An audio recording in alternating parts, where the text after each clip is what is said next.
नवी मुंबई के APMC सब्जी मंडी में बढ़ती गर्मी और पेट्रोल डीजल की बढ़ती कीमतों का सीधा असर अब सब्जियों के दामों पर देखने को मिल रहा है। बाजार में कई सब्जियों की कीमतों में करीब 50% तक की बढ़ोतरी दर्ज की गई है। कोथमीर और टमाटर जैसी सब्जियां, जो पहले 20 रुपए किलो बिक रही थी, अब 40 से 50 रुपए किलो तक पहुंच गई है। व्यापारियों के अनुसार तेज गर्मी के कारण खेतों में पर्याप्त पानी नहीं मिल पा रहा है, जिससे सब्जियों का उत्पादन प्रभावित हुआ है। वहीं पेट्रोल डीजल महंगा होने से ट्रांसपोर्टेशन खर्च भी बढ़ गया है, जिसका सीधा असर सब्जियों की कीमतों पर पड़ रहा है। सब्जियों के बढ़ते दामों से घरेलू महिलाओं का बजट पूरी तरह गड़बड़ा गया है, जिसके कारण उन्हें रोजमर्रा के खर्च संभालने में काफी कठिनाइयों का सामना करना पड़ रहा है। एक तर उष्णतेचा फटका, शेतकऱ्यांना पाणी पुरवठा कमी प्रमाणात होतो। दुसरी गोष्ट, आता 2-3 दिवसापूर्वी इंधन दरवाढ वाढली आहे, त्याच्यामुळे ट्रान्सपोर्टरवाल्यांनी तिकडे दर वाढवलेले आहेत।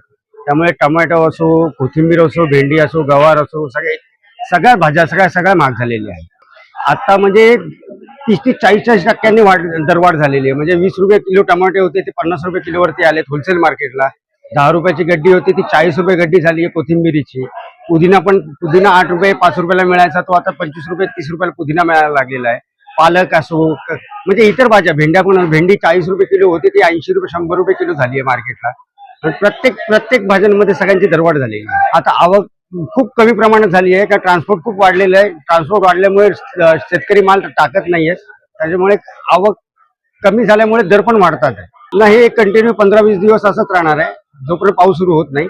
आणि ट्रान्सपोर्टवाल्यांचं काय सांगता येत नाही, आता कमी झालं की अजून वाढवणार ते बघता येत त्या काळामध्ये। मी जिथं 5 ते 10 किलो भाजी घ्यायची तिथं आता फक्त 2च किलो किंवा 2.5 किलो असं घ्यायला लागली। इंधन दरवाढी, पेट्रोल डिझेल हे सगळे भाव आले, कसं जगायचं सामान्य माणसाने? याच्यावर काहीतरी केलं पाहिजे सरकारने।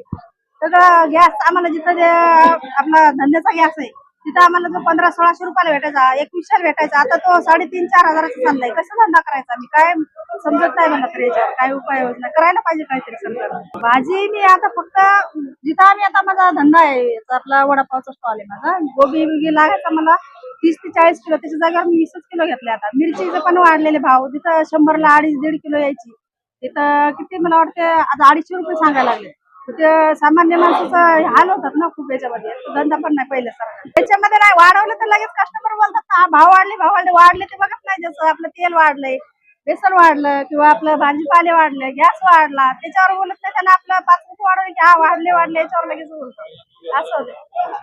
2000 भेटायचं आता अजून म्हणजे 3-3,500 लागायला लागले एवढं।